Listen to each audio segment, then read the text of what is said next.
Və bu illər ərzində 1000-ə yaxın eskiz işləmişəm, xalça eskizləri və bu eskizlərin içərisində ən gözəl Azərbaycan xalçalarımızdan Quba Şirvan, Təbriz qrupu, Qarabağ qrupu, Qazax qrupu və eləcə də Qərbi Azərbaycan xalçalarından bir çoxunu işləmişəm. Və onlardan ən məşhurlarını deyə bilərəm ki, Lori Pəmbək, İrəvanda toxunmuş hal-hazırda görürsünüz, mən yağlı boya ilə çəkdim. Tanış eləyim sizə, bu İrəvan xalçasıdır və 1856-cı ildə toxunmuş bir xalçadır. Və bu xalçanın motivlərinə baxdıqca görürük ki, biz burada nə qədər gözəl soy kökümüzün hər bir işarəsi, hər bir naxışının özünü ifadə eləyir. Və burada mən 3 göldən ibarət olan xalçanın orta hissəsinə isə məşhur Sərdar məscidini təsvir etmişəm. Bildiyimiz kimi Sərdar məscidini nə qədər dağıtsalar da biz onu elə yenidən bu formada görəcəyik və inşallah ki, xalçanı da yenidən orada toxuyub asarıq. Və digər xalçamıza baxsaq, görərik ki, burada xovsuz xalçadır. Bildiyimiz kimi, ümumiyyətlə Qərbi Azərbaycan xalçalarında xovsuz xalçalar çox geniş yayılmışdır. Məhz Ağbaba bölgəsində kilim, palaz, ən çox da orada bilirsiniz alaçıqlara, qədimdə alaçıqların üstünə örtük toxuyurmuşlar. Sonra Atçuludur, Heybədir, Zəngəzur mahalında çox toxunmuşdur. Və hal-hazırda bu gördüyünüz kilim Zəngəzurda toxunmuşdur. Bunu düzdür, hal-hazırda mən bunu yağlı boya ilə işləmişəm. Amma Qaçaq Nəbi, bizim xalq qəhrəmanımız Qaçaq Nəbi ilə Həcərə hədiyyə verilmiş bir kilimdir. Məhz Zəngəzurda hədiyyə verilib və Zəngəzurda da toxunmuş kilimdir. Və belə görürük ki, deməli bizim o mahallarda necə gözəl, necə rəngarəng, şux kilimlər, heybələr, palazlar, xalçalar toxunmuşdur. Ümumiyyətlə, belə baxanda Qərbi Azərbaycan xalçaçılığı çox geniş, çox özünə məxsus yaradıcılıq kompozisiyası vardır ki, digər bölgələrin xalçalarına baxdıqca fərqlənir. Çünki onun Qərbi Azərbaycanın təbiəti çox zəngin olduğuna görə, relyefi dağ olduğuna görə ən çox orada bitkilərdən, meyvələrdən boyanmış xalçaların rəngləri çox şux olur, əlvan olur. Həmçinin Qərbi Azərbaycan xalçalarında öz sıxlığı var və ümumiyyətlə o xalçaların öz elə bil ki, xovunun da qalınlığı çox olur. Hətta digər bölgələrimizin xalçalarına baxanda xovunun qalınlığıdır, çəkisi artıq olur, yəni qalın olur demək olar ki.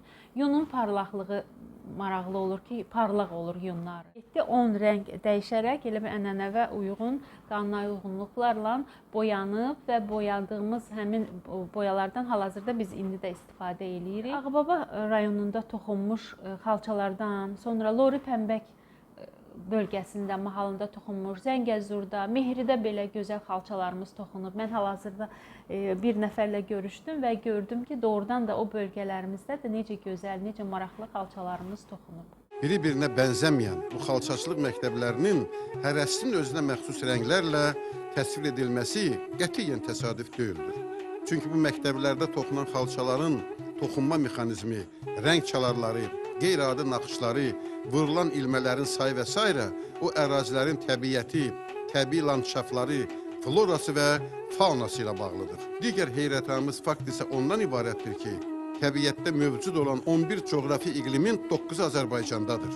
Qəribədir. Bəlkə elə bu səbəbdəndir ki, Azərbaycanda olan xalçaçılıq məktəbinin də sayı 9-dur. Məhz inkar edilməz bu tarixi faktlar bir daha sübut edir ki, Azərbaycan xalqı çox qədim, zəngin və möhtəşəm maddi mədəniyyət abidələri yaradan oturaq bir xalq olmuşdur. Mən Abbasova Əfsanə, Məcnun qızı Ağbaba mahalında böyüyüb başa çatmışam. Bu xalçanı anam xalçaçı olduğu üçün onun yanında gedirdim, gəlirdim, öyrənmişəm. Və bu sənəti sevərək işləyirəm, davam elətdirirəm. Toxuduğumuz xalça Faiq Əhmədin ideyasıdır. Modern xalçadır. Sevərək onun çəkdiyi çeşidləri biz işləyirik. Qədim tariximizi, zəngin irsimizi, bənzərsiz adət-ənənələrimizi, milli ruhumuzu, mənəvi və estetik zövqümüzü, etiqadımızı, coğrafiyamızı, məişətimizi, təsərrüfatımızı, iqtisadiyyatımızı zaman-zaman şərəf və ləyaqətlə yaşadan, onu daima təkmilləşdirən, inkişaf etdirən və nəsildən nəslə ərmağan edən şifirlənmiş sirli xudalı naxışlarla zəngin xalçaçılıq mədəniyyətimizdir. Mən Allahverdiyeva Vüsalə, Novruz qızı. Bakıda anadan olmuşam. Xalçaya 13 yaşımdan başlamışam. Artıq illərdir toxuyuram. Sevərək toxuyuram. Dünyanın ən gözəl peşəsi deyərdim ki, xalçaçılıqdır. Bu qədim, möhtəşəm sənət əsərinin bina-i qədimdən bizim xalqa məxsus olduğunu antik dövrdən başlayaraq sonraki dövrlərdə də zaman-zaman təsdiq edən müxtəlif xalqlara məxsus dahi insanlar olmuşlar. Azərbaycan xalçaçılıq mədəniyyəti öz estetikası, heyrətamiz rəng çalarları, qeyri-adi toxunma dəstixətti, mövzusu, mənası, mahiyyəti baxımından insanın insana, insanın öz yaradanına, təbiətə, torpağa, milli şuurun formalaşmasına, soykökünə qayıdışına, yaşam tərzinə, tərcümi halına xidmət etməkdə müstəsna əhəmiyyət kəsb edən bir faktdır. Ən çox Qərbi Azərbaycan xalçalarının sıxlığında fərqi var. Çünki digər, məsələn, Quba, Şirvan, Bakı bölgələrinə baxanda daha incə sıxlıq olur. Amma o bölgəmizdə, Qərbi Azərbaycanımızdakı olan xalçaların sıxlığı az da olsa keyfiyyəti yüksək olurdu. Həm yununun da fərqi olurdu, parlaqlığı müxtəlif olurdu. Həm də onlar çox böyük xalçalar da olub. Hətta dəst xalılar olub ki, məsələn, İrəvan sarayında, İrəvan şəhərinin özündə də dəst xalılar da toxunub. Uzun ölçüdə olub, boyu hündür də olub. Məsələn, kiçik ölçülü həcmlərdə xalçalarımız olub ki, ən çox Ağbaba rayonunda, Ağbaba mahallında mən görmüşəm, evlərdə var xovsuz cecimlər, xovsuz heybələr, kilimlər, ən çox kilim geniş yayılmışdı. Elə göstərdiyim, bax görürsünüz, bu da kilimdir, Zəngəzur mahallında toxunub. Xalça, mən deyərdim ki, milli dəyərlərimizin ən bariz nümunəsi və milli sərvətimizdən biridir. Yəni, mən bunu sərvət kimi, xəzinə kimi qəbul edirəm. Bir sözlə, xalqımıza məxsus xalça sənəti dövrün zamanın keşməkeşli sınaqlarından keçib gələn və əyani surətdə yaşayan canlı tariximizdir.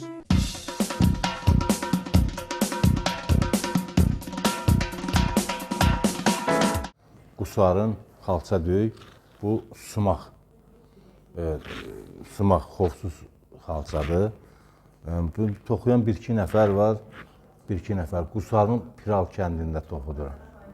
Bəli, yəni burada Bakıda bunu toxuyan yoxdur, ancaq elə bu kəndin özündə sumaq toxunub vaxtı ilə, 100 il bundan əvvəl. Amma ancaq indi heç bir nəfər toxuyanı yoxdur. Bir-iki nəfər toxucu Qusarda aparıb ipinin sapını veririk, toxuduruq. Qarabağın Şuşa Xətai xalçasıdır. Bəli, Şuşa xalçasıdır.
bizim qədim xalçaların ümumiyyətlə ən gözəl xüsusiyyətləri ondan ibarətdir ki, niyə məhz bizim xalçalarımız, yəni əcnəbi turistlər tərəfindən sevilir? Bilirsiniz niyə? Çünki qədimdə toxunan xalçalarımızda nənələrdə rəssam olmayıb. Sonralar yəni inkişaf eləyib ki, rəssam olub. Onlar öz beyninin təsəvvürünü, məsələn, öz təbiətdə nə görülmüşsə xalçaya təsvir eləyirmiş.